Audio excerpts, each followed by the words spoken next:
About 5 years ago, I lived downtown in a major city in the US.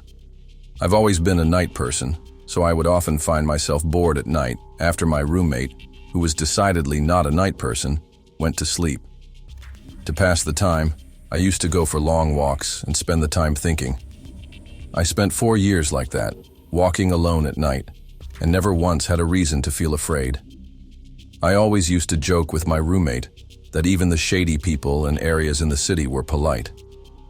But all of that changed in just a few minutes of one evening. It was a Wednesday, somewhere between 1 and 2 in the morning, and I was walking near a police-patrolled park quite a ways from my apartment. It was a quiet night, even for a weeknight, with very little traffic and almost no one on foot. The park, as it was most nights, was completely empty. I turned down a short side street in order to loop back to my apartment when I first noticed him. At the far end of the street, on my side, was the silhouette of a man, dancing. It was a strange dance, similar to a waltz, but he finished each box with an odd forward stride. I guess you could say he was dance walking and he was headed straight in my direction. Deciding he was probably drunk, I stepped as close as I could to the road to give him the majority of the sidewalk to pass me by. The closer he got, the more I realized how gracefully he was moving. He was very tall and lanky, and wearing an old suit. He danced closer still, until I could make out his face. His eyes were open wide and wild, head tilted back slightly, looking off at the sky. His mouth was formed in a painfully wide cartoon of a smile. Between the eyes and the smile, I decided to cross the street before he danced any closer. I took my eyes off of him to cross the empty street. As I reached the other side, I glanced back, and then stopped dead in my tracks. He had stopped dancing and was standing with one foot in the street, perfectly parallel to me. He was facing me, but still looking skyward, smile still wide on his lips. I was completely and utterly unnerved by this. I started walking again, but kept my eyes on the man. He didn't move. Once I had put about half a block between us, I turned away from him for a moment to watch the sidewalk in front of me. The street and sidewalk ahead of me were completely empty. Still unnerved, I looked back to where he had been standing to find him gone. For the briefest of moments I felt relieved, until I noticed him. He had crossed the street and was now slightly crouched down. I couldn't tell for sure due to the distance and the shadows, but I was certain he was facing me.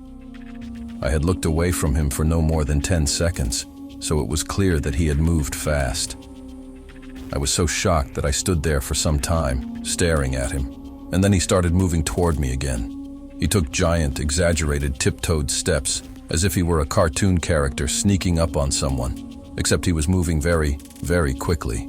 I'd like to say at this point I ran away or pulled out my pepper spray or my cell phone or anything at all, but I didn't.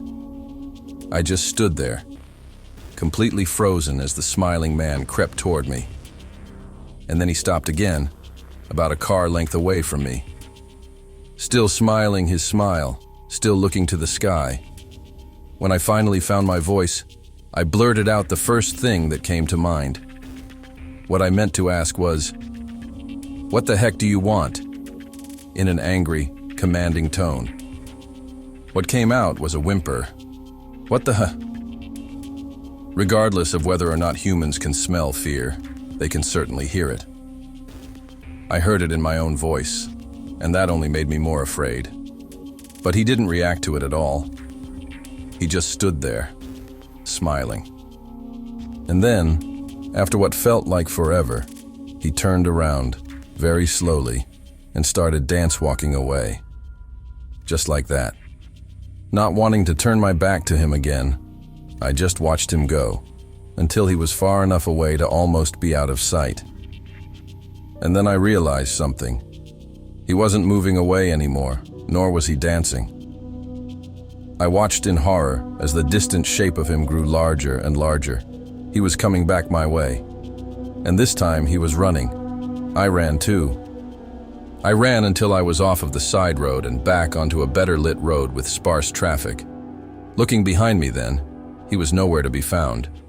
The rest of the way home, I kept glancing over my shoulder, always expecting to see his stupid smile, but he was never there. I lived in that city for 6 months after that night, and I never went out for another walk. There was something about his face that always haunted me. He didn't look drunk, he didn't look high, he looked completely and utterly insane, and that's a very, very scary thing to see.